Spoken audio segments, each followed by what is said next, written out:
फिर कहा कि तीर्थ में जाकर के दान पुण्य स्नान जरूर करें। तीर्थ में जाकर के जो नहाते नहीं हैं, तीर्थ में जाके युद्ध करते हैं, लड़ाई लड़ते हैं, स्नान दान पुण्य जप नहीं करते, तो उनके लिए क्या लिखा है सुन लो। लिखा है कि तीर्थे क्षेत्रे सदा कार्यम स्नान दान जपादिकम। तीर्थ में जाके 3 काम जरूर करना, स्नान दान और जप, भगवत स्मरण ये जरूर करना। यदि ये नहीं किया तो अन्यथा रोग दारिद्र्य मूकत्वा धापनयान न रहा। यदि ऐसा नहीं किया तो व्यक्ति अग्रसर जन्म में रोगी दरिद्र गूंगा बहरा बन करके पैदा होता है।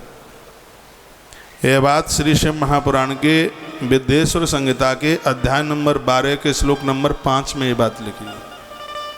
मेरी तो व्यासपीठ प्रमाण के साथ बात करती है, जिसमें आप कन्फ्यूज ना हो बिल्कुल भी।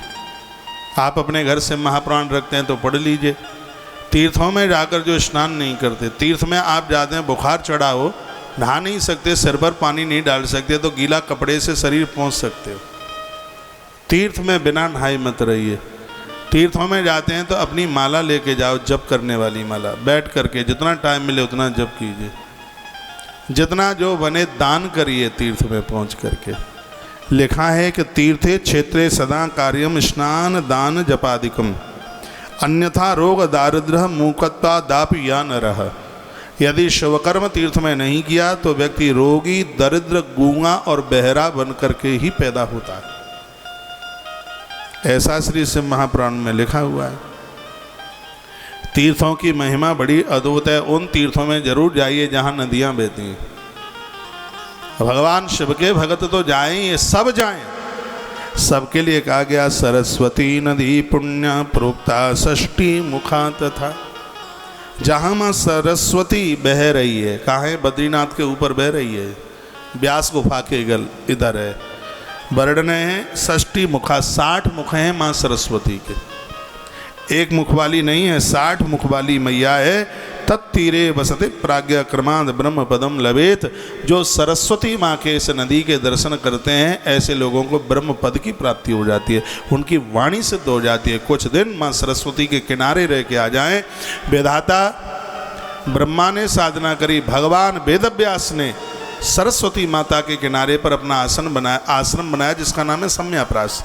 और माँ सरस्वती ने इतनी बड़ी कृपा कर दी कि भगवान व्यास ने कि संपूर्ण पुराण ही लिख करके रख दिए।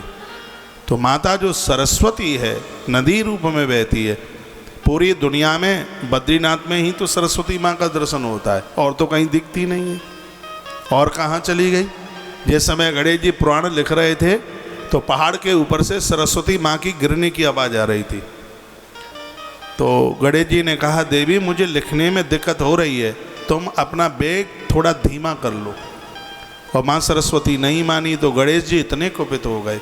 2 नारियों को गणेश जी ने श्राप दिया है, एक तुलसी को और एक माँ सरस्वती को। तुलसी को तो ये श्राप दिया कि तुझे मेरे ऊपर कोई नहीं चढ़ाएगा, यदि किसी ने तुझे मेरे ऊपर चढ़ाया तो उसको घोर गरीबी मिलेगी।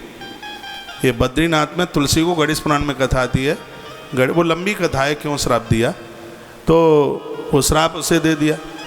सरस्वती माता को भी श्राप दे दिया, कहा चल यहाँ से तू आगे भूगर्भिता हो जाएगी, तो जमीन में ही बहेगी, ऊपर तेरा कहीं दर्शन नहीं होगा।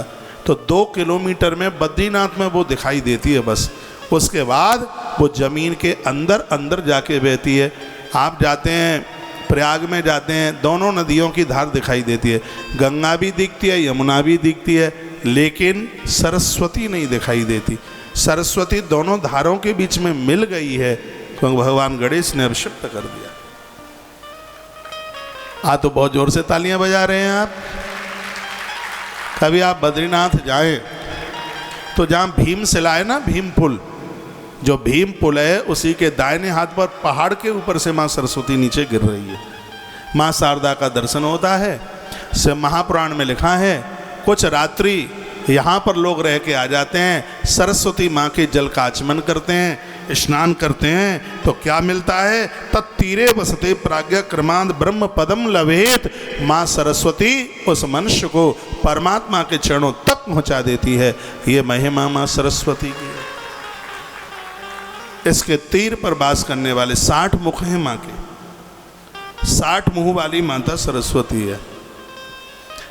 इसके किनारे पर वास करने से, इसके किनारे पर बैठ करके जब तब साधना करने से ब्रह्म पद की प्राप्ति हो जाती है, इष्ट दर्शन हो जाता है।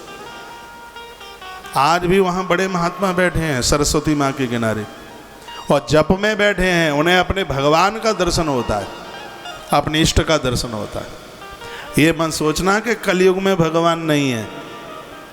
हाँ, भगवान उस दिन नहीं होंगे जिस दिन आकाश नहीं दिखाई देगा, हो सकता है जिस दिन धरती न दिखाई दे। ये पूरा का पूरा ये दिखाई दे रहा है तमाशा, तो समझ लो भगवान है, क्योंकि इसका निर्माता वही तो है, वो निर्माता है। और जो साधक हैं, साधना में लगे हुए हैं, उन्हें हर रोज नित्य भगवत दर्शन होता है। बस यही है कि जिसे भगवान का दर्शन हो जाता है वो बताता नहीं है कि मुझे भगवान का दर्शन हो गया है, और जो बताता है सच मानिए उसे भगवान का दर्शन नहीं हुआ कभी। बाबा तुलसी को राम का दर्शन हुआ, तुलसी ने कभी किसी को नहीं बताया, वो तो और लोग कहते रहे, तुलसी ने थोड़ी ही बताया। यही तो भगवत दर्शन का आनंद है। काली माँ का दर्शन परमहंस को हुआ। सुनो सुनो, स्वामी विवेकानंद जी ने पूछा, गुरुजी हमने ऐसा सुना है कि तुम्हें भगवत दर्शन हुआ है, तुम्हें माँ का दर्शन हुआ है। परमहंस ने कहा पता नहीं है, लेकिन बेटा तुझे करा दूंगा दर्शन। और उसी रात्रि को परमहंस ने माँ भगवती जगदम्बा काली का दर्शन विवेकानंद जी को करा दिया था। उन्होंने अपने मुंह से ये नहीं कहा कि मुझे माँ का दर्शन हुआ है, और रोज माँ ऐसे बैठती थी परमहंस के सामने, लेकिन इस महापुरुष ने जीवन में कभी ये नहीं कहा कि मुझे माँ का दर्शन हुआ है। उसमें तो अभिमान आ जाएगा, और जब साधक के जीवन में अभिमान आता है तो भगवत तत्व से छोड़ करके चला जाता है। भगवान वहाँ कहाँ टिकता है? अभिमान में और ईश्वरीय सत्ता में तो जन्मजात बैर है।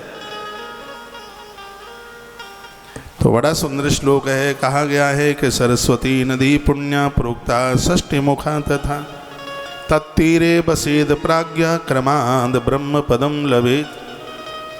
जो माँ सरस्वती के किनारे पर साधना कर लेते हैं वह ब्रह्म पद को प्राप्त हो जाते हैं, ऐसा वर्णन है। तत्पश्चात हिमवद गिरिजा गंगा पुण्या सतमुखा नदी। हिमाचल पहाड़ से, हिमालय से गिरती हुई नदी जिसका नाम है गंगा, पुण्यम सतमुखा नदी, इस गंगा के 100 मुख है।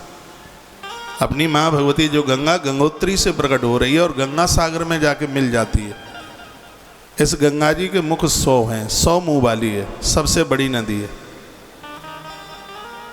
गंगा माँ। ये तो हमारा और आपका भाग्य है कि हमारे मुख से गंगा शब्द निकल रहा है। गंगा गंगेत ब्रूयातम। 100 योजन दूर से भी यदि कोई गंगा गंगा शब्द का उच्चारण कर ले तो पूरे दिन भर के पाप जल के राख हो जाते हैं। अभी मैंने देहरादून में माँ गंगा की बहुत बातें करी थी। आप सबके घर में गंगा जल होना चाहिए। रोज गंगा का स्नान के बाद सबसे पहला काम किया करो, गंगा का आचमन किया करो। हम लोग जहाँ भी देश के कोने में कहीं भी जाते हैं, गंगा माँ के बिना नहीं रह सकते। अभी भी हम सांवरिया सेठ मंदिर में रुके हैं तो नियम को प्रकृति पूरा कर देती है। गंगा जल था नहीं, एक सज्जन आए पहले ही दिन, कहा महाराज जी ये गंगा जल संभाल लो। ऐसा लगता है कि गंगा जी ने ही कोई प्रेरणा उनको दे दी होगी। गंगा जल, हम भगवान को पूजा करते हैं तो बाल्टियों में गंगा जल डालते हैं, जल का दोष दूर हो जाता है तीर्थ के जल के द्वारा। माँ भगवती गंगा तो वो है, सगर के मरे मराए 60,000 पुत्रों को जिंदा कर देती है, उनका कल्याण कर देती है, उन्हें भगवत धाम भेज देती है। ऐसी माँ गंगा है।